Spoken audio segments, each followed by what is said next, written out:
ధ్యానించుకున్నాం. లూకా సువార్త 23వ అధ్యాయం 43వ వచనం చదువుతుంది.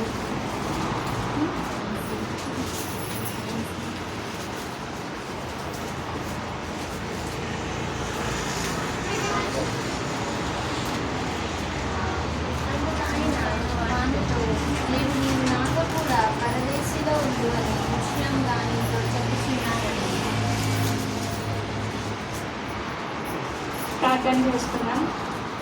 స్తుతి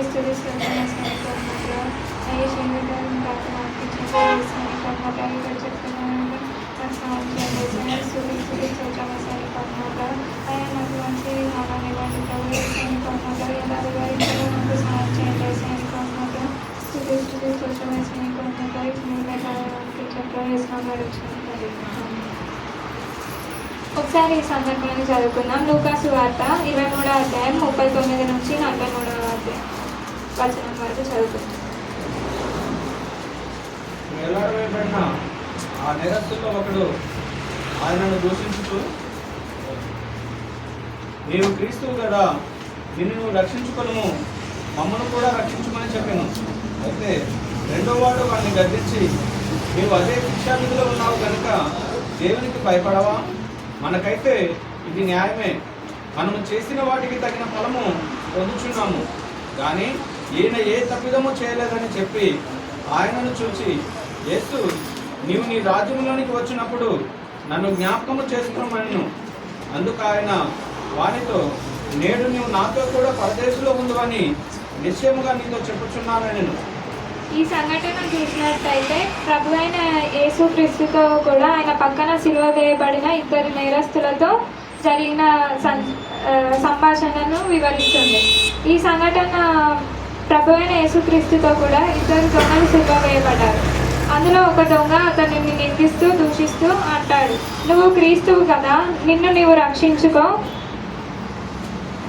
నీవు రక్షించుకొనుము, మమ్మను కూడా రక్షించమని చెప్తాడు. అయితే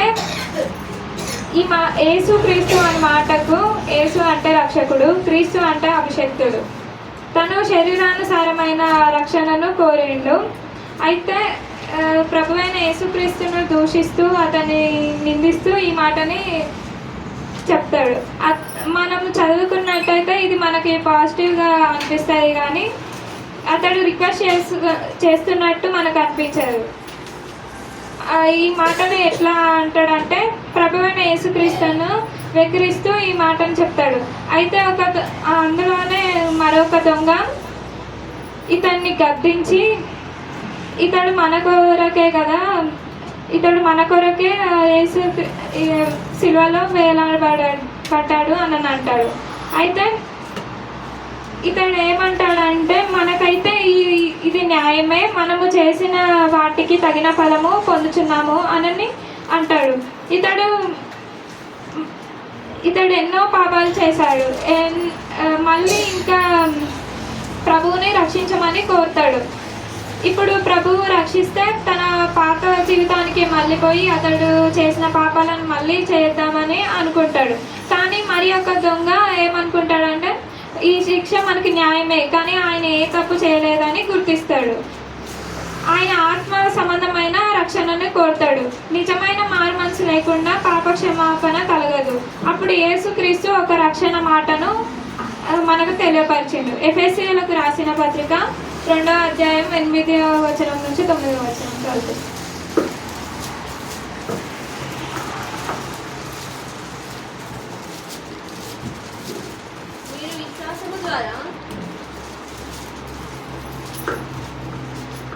కృపచేతనే రక్షింపబడి ఉన్నారు. ఇది మీ వలన కలిగినది కాదు, దేవుని వరమే. అది క్రియల వలన కలిగినది కాదు కనుక ఎవడునూ అతిశయపడ వీలు లేదు. మరియు వాటి యందు మనసు నడుచుకునవలెనని దేవుడు ముందుగానే స్థిరపరిచిన సత్క్రియలు చేయుటకై మనము క్రీస్తు యేసునందు సృష్టింపబడిన వాటిని ఆయన చేసిన పని అయి ఉన్నాము. ఈ వాక్యాన్ని చూసుకున్నట్టయితే కృపచేతనే రక్షింపబడి ఉన్నారు. రక్షణ అనేది దేవుని ఉచితమైన కృప అంటే మనకు అర్హత లేకపోయినా దేవుడు మునుపు మనకు చేసిన క్రియలను బట్టి మనకు పాపక్షమాపణ అనేది ఇస్తాడు. తన అపరిమితమైన ప్రేమ మరియు దయ మన పాపాలు అపరాధాలు మనల్ని దేవునికి దూరం చేస్తాయి. కానీ ఆయన తన కుమారుడైన యేసుక్రీస్తు ద్వారా మనకు రక్షణను ఉచితంగా అనుగ్రహించాడు.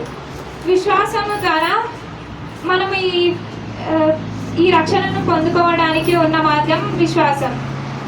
యేసుక్రీస్తు మన పాపాలను కోసం శిలువపై చనిపోయి తిరిగి లేచాడు అని నమ్మడమే మన విశ్వాసం. అంటే రక్షణ మన క్రియల వల్ల రాదు, కేవలం యేసుని నమ్మడం ద్వారా వస్తుంది. ఎవడునూ అతిశయపడ వీలు లేదు. రక్షణ పూర్తిగా దేవుని పని కాబట్టి మనుషులు తాము రక్షింపబడినందుకు గర్వపడడానికి అతిశయపడడానికి అవకాశం లేదు. అంతా దేవుని మహిమ కోసమే జరుగుతుందని అనుకోవాలి. మన రక్షణను ఆధారం మన క్రియలు కావు, దేవుని కృపను మాత్రమే. ఈ కృపను విశ్వాసం ద్వారానే స్వీకరిస్తాము. మునుపు మనము ఎన్నో పాపాలు చేసి ఉంటాం. ఇంకా దేవుని యొక్క దయను మనము పొందలేకపోయి ఉంటాం. కానీ దేవుడు మనకి తన రక్షణ స్వార్థ ద్వారా మనల్ని రక్షించాడు.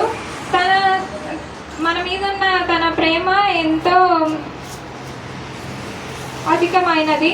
తన ప్రేమను గుర్తించి మనము ఆయన మార్గంలో నడుచుకుందాం.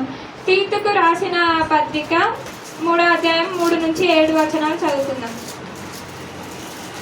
ఎందుకనగా మనము కూడా మునుపు అవివేకులము, అవిధేయులము, మోసపోయిన వారము, నానా విధములైన దురాశలకును భోగములకును దాసులమైన నుండి దుష్టత్వమందును అసూయందును కాలం గడుపుతూ అసహ్యులమై ఒకరినొకడు ద్వేషించుతూ ఉంటుంది. కానీ మన రక్షకుడైన దేవుని యొక్క దయయు మానవుల యెడల ఆయనకున్న ప్రేమయు ప్రత్యక్షమైనప్పుడు మనము నీతిని అనుసరించి చేసిన క్రియల మూలముగా కాక తన కనికరం చొప్పునే పునర్జన్మ సంబంధమైన స్నానము ద్వారాను పరిశుద్ధాత్మ మనకు నూతన స్వభావం కలుగచేయడం ద్వారాను మనల్ని రక్షించదు.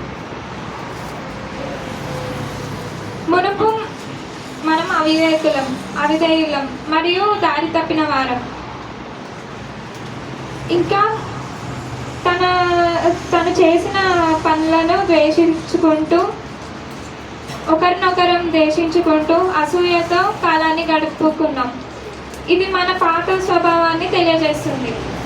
అయితే మనకు నిత్య జీవం గూర్చిన నిరీక్షణను బట్టి మన ప్రభు అయిన యేసుక్రీస్తు ద్వారా మనకు పరిశుద్ధాత్మను కుమ్మరించి ఆ సిలువలో ఆ దొంగ తన పాపాలను ఒప్పుకున్నాడు.